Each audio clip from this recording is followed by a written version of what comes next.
the myth of the red coat. All right, listen up. Every year around this time, we get flooded with the usual nonsense. The mulled wine, the Mariah Carey, the promise of peace on earth, and of course, Santa Claus, the ultimate myth. A jolly red and white lie that tells us good always wins, that magic exists, and that you can accomplish an impossible amount of work with the help of exploited reindeer staff. But let's be honest, Santa is a symbol, and symbols, just like people, are susceptible to corruption, chaos, and complete unadulterated horror. Today, we're going to peel back the red coat and look at the moments when Santa, or the man playing him, lost not only the Christmas spirit, but also his life, his mind, or worse, his humanity. This isn't a story about presents. This is a story about the dark, uncomfortable truth behind the world's most beloved figure. These are the moments when Santa died, and sometimes, just sometimes, he took others with him.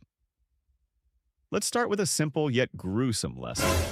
Gravity is an absolute bastard. Chapter 1. The Elf Who Didn't Fly Rockford, Illinois. December 1965. The Christmas spirit was in full swing.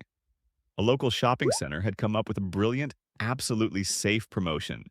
Santa Claus and his elf would descend from the heavens literally, via a parachute jump. Because nothing says, buy your stuff here, like a man jumping out of a plane. Santa, played by experienced skydiver Bill Fleming, had his helper a man named Connie O'Rourke. Connie was the elf. He jumped first, with smoke canisters streaming from his ankles. A spectacular entrance, right? The children cheered. The smoke billowed. It was perfect, until it wasn't. Midway through the descent, at about 1,000 feet, the unthinkable happened.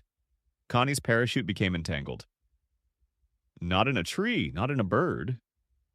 No, in the smoke bombs that were supposed to enhance the spectacle. The smoke, which was meant to create the magic, became his coffin. Imagine the sound, the cheering crowd suddenly falling silent. Santa Bill Fleming, who had just jumped out of the plane and was powerlessly watching as his elf, his buddy, plummeted to Earth at over 100 miles per hour. He struck a tree, died instantly. Santa landed safely. He landed in a crowd of thousands who had just witnessed a fatal fall. The promotion was a success. Everyone would remember this shopping center, but not because of the Christmas gifts. It's a classic story. The best intentions, the most festive plans, destroyed by a stupid mechanical error. Santa landed, but the magic was forever broken. But wait, you think Santa falling from the sky is the worst of it? Hang on, the next one will bring you to the tip of your chair. Because the next time Santa came down from the sky, he took his pilot with him. Chapter 2. Santa's Helicopter Crash. 2 years later. 1967. Evansville, Indiana. They had learned from Rockford. No more parachutes. That's too unpredictable. What's safer, more spectacular, and much more expensive? A helicopter Santa arrives by helicopter. On December 12th, about 2,000 children gathered at the North Park Shopping Center. They looked up, full of anticipation. There he was. The helicopter descended. Santa, 59-year-old William Bretz, waved from the cabin. But Santa has an enemy even more treacherous than gravity. Power lines. The pilot, William B. Dorr, made a fatal misjudgment. The helicopter's blades struck the electrical wires. A shock. A bang. And the helicopter crashed. Right in front of the eyes of 2,000 children. Imagine the scene. The transition from pure childlike joy to absolute deafening panic.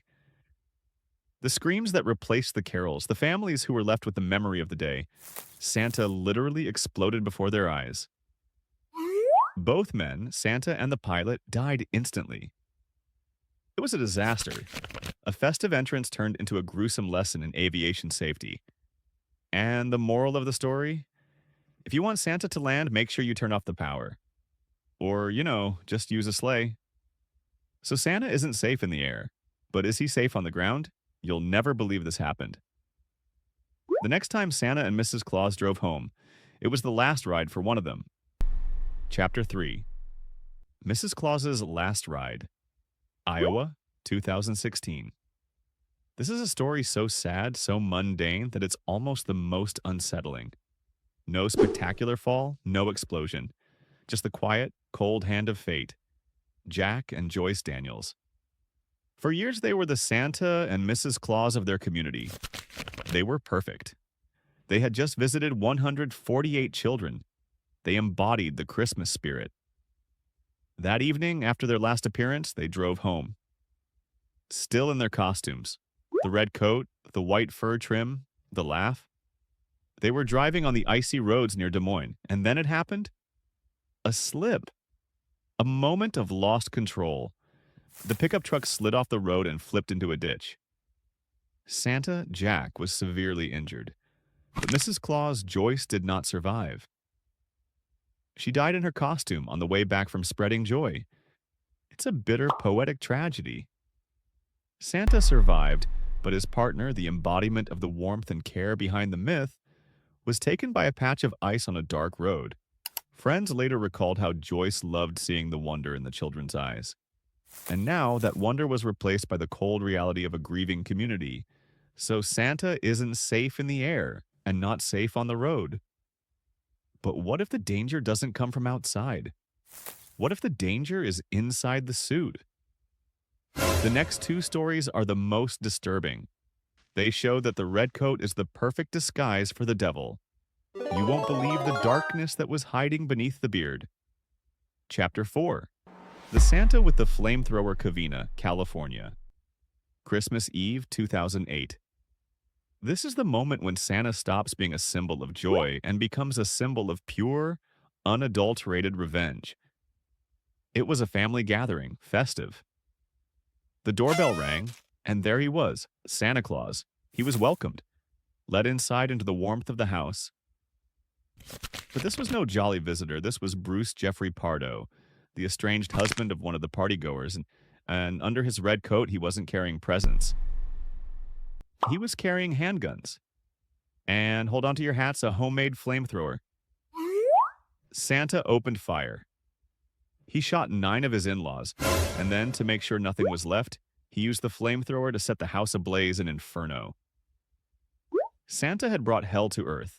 9 people, murdered by a man in a Santa suit. The ultimate cynical act.